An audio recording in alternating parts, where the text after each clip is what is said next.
આજે હું તમારી સાથે શેર કરીશ કાચી કેરીના શાકની રેસીપી. તો આ એક ટ્રેડિશનલ ગુજરાતી રેસીપી છે જેને ગોળ કેરીનું શાક પણ કહેવામાં આવે છે, જે સ્વાદમાં થોડું ખાટું મીઠું અને એકદમ ટેસ્ટી લાગે છે. સાથે શાક બનાવવામાં એટલું સહેલું છે કે ફક્ત 5 જ મિનિટમાં તૈયાર થઈ જાય છે, જેને તમે એકવાર બનાવીને અઠવાડિયા સુધી ખાઈ શકો છો. તો ઉનાળામાં જ્યારે શાક ખાવાની ઈચ્છા ન થતી હોય ત્યારે કાચી કેરીનું આ શાક એકવાર ચોક્કસથી ટ્રાય કરવા જેવું છે. તેને રોટલી અને થેપલા સાથે ખાવાની મજા આવી જાય છે. તો ચાલો રેસીપી શરૂ કરીએ. ખાટું મીઠું અને એકદમ ચટપટું શાક બનાવવા મેં વજનમાં 400 ગ્રામ અને 2 નંગ જેટલી તોતાપુરી કેરી લીધેલી છે. તો આ કેરીમાં ખટાશનું પ્રમાણ થોડું ઓછું હોય છે. તમે ઘરમાં રહેલી કોઈ પણ કેરી લઈ શકો છો. હવે સૌથી પહેલાં કેરીના ડીટીયાના ભાગને કાઢી લઈએ અને પીલરની મદદથી કેરીની છાલને કાઢી લઈએ. તો કેરીની છાલમાં તુરાશનું પ્રમાણ રહેલું હોય છે, એટલે શાક બનાવતી વખતે આપણે છાલને કાઢી લેવાની છે. તો મેં કેરીમાંથી છાલના ભાગને કાઢી લીધેલો છે. કેરીને ઊભી રાખીને 2 ભાગમાં ડિવાઈડ કરી લઈએ. હવે એક ભાગને લઈને વચ્ચે રહેલા ગોટલીના ભાગને કાઢી લઈએ. તો આ ભાગ થોડો કડક હોય છે, શાક બનાવતી વખતે તે કૂક નથી થતો, એટલે આપણે તેને કાઢી લેવાનો છે. હવે કેરીના પીસને ઊંધું રાખી દઈએ અને બસ તેને મીડિયમ થીક સ્ટ્રીપ્સમાં કટ કરી લઈએ. હવે સ્ટ્રીપ્સને ભેગી કરીને તેમાંથી મીડિયમ સાઇઝના ચોરસ પીસ કરી લઈએ. તો મેં બંને કેરીને સુધારી લીધેલી છે અને તેના આ રીતના મીડિયમ સાઇઝના પીસ કરી લીધેલા છે, જે એકદમ પરફેક્ટ છે. હવે શાક માટે કેરીના પીસનું માપ કરવા મેં તેને વાટકીમાં ભરી લીધેલા છે. વાટકીના માપથી 2 વાટકી અને વજનમાં 300 ગ્રામ જેટલા કેરીના પીસ તૈયાર થયા છે. હવે આપણે તેમાં મસાલા એડ કરવાના છે. તો તેમાં અડધી ચમચેલો હળદર પાવડર, 1 મોટી ચમચેલો લાલ મરચું પાવડર, 1 મોટી ચમચેલો ધાણા જીરું પાવડર, અડધી ચમચેલો ગરમ મસાલા પાવડર અને સ્વાદ પ્રમાણે મીઠું એડ કરી દઈએ. સાથે મસાલા એકદમ સારી રીતે કેરીને સ્ટીક થઈ જાય તેના માટે 1 મોટી ચમચેલું તેલ એડ કરી દઈએ અને બધા જ મસાલાને કેરી સાથે મિક્સ કરી લઈએ. તો શાક બનાવતા પહેલા કેરીના પીસને મસાલાથી કોટ કરશું તો મસાલાની બધી જ ફ્લેવર આપણી કાચી કેરીમાં આવી જશે. તો તમે જોઈ શકો છો કે કેરીના પીસ મસાલાથી એકદમ સારી રીતે કોટ થઈ ગયા છે. હવે ફટાફટ શાક વઘારવા પેનમાં 4 મોટી ચમચેલું તેલ એડ કરી દઈએ. ગરમ તેલમાં અડધી ચમચેલી રાઈ, 1 ચમચેલું જીરું, 1 ચમચેલા સફેદ તલ, 1 ચમચેલી લીલી વરિયાળી, 1 પિંચેલી હિંગ, થોડા લીમડાના પાન અને 2 સૂકા લાલ મરચાં એડ કરીને વઘારને સારી રીતે સાતળી લઈએ. તો વઘાર સારી રીતે સતળાઈ ગયો છે. હવે તેમાં મસાલાથી કોટ કરેલા કાચી કેરીના પીસને એડ કરી દઈએ અને તેને સારી રીતે મિક્સ કરી લઈએ. તો અહીં આપણે કાચી કેરીના પીસને વઘારમાં 2 મિનિટ માટે સાતળી લેવાના છે.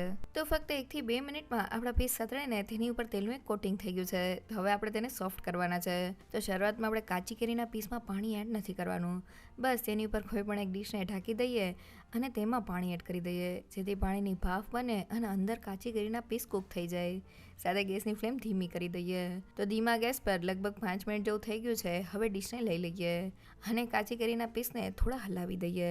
હવે ડીશમાં રહેલું ગરમ પાણીમાંથી ફક્ત 3 થી 4 ચમચી જેટલું પાણી કાચી કેરીના પીસમાં એડ કરી દઈએ અને તેને ફરી પાછું ઢાંકીને 5 મિનિટ માટે કૂક કરી લઈએ. ધીમા ગેસ પર 5 થી 7 મિનિટ જેવું થઈ ગયું છે. હવે ડીશને લઈ લઈએ અને કાચી કેરીના પીસને હલાવી લઈએ. હવે પીસને ચમચામાં લઈને છરીની મદદથી ચેક કરીએ તો તે એકદમ સારી રીતે કૂક થઈને સોફ્ટ થઈ ગયા છે. તો હવે આપણે આ સમયે તેમાં ગોળ એડ કરવાનો છે. તો મેં અહીંયા વજનમાં 200 ગ્રામ અને 1 કપ જેટલો ગોળ લીધેલો છે. મેં અહીંયા ગોળને ઝીણો સુધારી લીધેલો છે. તેને કાચી કેરીના પીસમાં એડ કરી દઈએ અને હળવે હાથે મિક્સ કરી લઈએ. તો ગોળનું પ્રમાણ કાચી કેરીની ખટાશ ઉપર રહેલું હોય છે. અહીંયા મેં 2 વાટકી કાચી કેરીના પીસ સાથે તેનાથી અડધો એટલે કે 1 વાટકી જેટલો ગોળ લીધેલો છે. સાથે આપણે એ વાતનું ખાસ ધ્યાન રાખવાનું છે કે ગોળ એડ કર્યા પછી આપણે ગેસની ફ્લેમ ધીમી રાખવાની છે, જેથી આપણો ગોળ ઓવરકુક ન થાય. તો તમે જોઈ શકો છો કે ફક્ત 1 થી 2 મિનિટમાં આપણો ગોળ સુધારેલો હોવાથી શાકમાં સારી રીતે ઓગળી ગયો છે. હવે શાકને 2 થી 3 મિનિટ માટે કૂક કરી લઈએ. તો લગભગ 2 મિનિટ જેવું થઈ ગયું છે અને તમે જોઈ શકો છો કે ગોળ કાચી કેરીમાં એબ્ઝોર્બ થવાને લીધે કાચી કેરીના પીસ ટ્રાન્સપરન્ટ થઈ ગયા છે. અને રસાની કન્સિસ્ટન્સી જોઈએ તો કાચી કેરી અને રસો એક સાથે પડે છે. હજી શાક ઠંડુ થશે તેમ રસો ઘટ થશે. ગેસની ફ્લેમ બંધ કરી દઈએ. તો જોતા જ ખાવાનું મન થઈ જાય એવું કાચી કેરીનું ખાટું મીઠું શાક બનીને તૈયાર થઈ ગયું છે. એકવાર જરૂરથી ટ્રાય કરજો.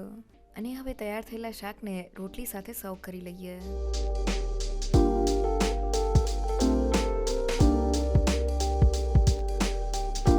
કાચી કેરીનું શાક બનાવતી વખતે બસ તમારે અમુક વાતનું ધ્યાન રાખવાનું છે.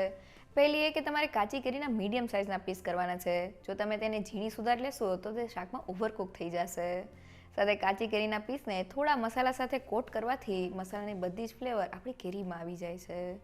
સાથે શાકમાં મીઠાશ તરીકે મેં ગોળ એડ કરેલો છે.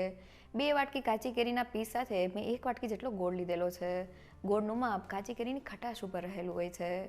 સાથે ગોળને શાકમાં એડ કર્યા પછી આપણે શાકને ધીમા ગેસ પર 2 થી 3 મિનિટ માટે કૂક કરી લેવાનું છે, જેનાથી ગોળ કાચી કેરીમાં એકદમ સારી રીતે એબ્ઝોર્બ થશે અને કાચી કેરી ટ્રાન્સપરન્ટ થઈ જશે, મીન્સ તે એકદમ સારી રીતે કૂક થઈ ગઈ છે. કાચી કેરીનું શાક તમે એકવાર બનાવીને અઠવાડિયા સુધી રેફ્રિજરેટરમાં સ્ટોર કરી શકો છો, તે જરા પણ નથી બગડતું. જો તમને મારી આજની રેસીપી ગમી હોય તો મને કમેન્ટ સેક્શનમાં જરૂરથી કહેજો. સાથે મારા વિડીયોને લાઇક અને ફ્રેન્ડ્સ અને ફેમિલીમાં શેર કરજો અને મારી ચેનલને સબસ્ક્રાઈબ કરવાનું ના ભૂલશો. તો ફરી મળીએ એક નવી રેસીપી સાથે.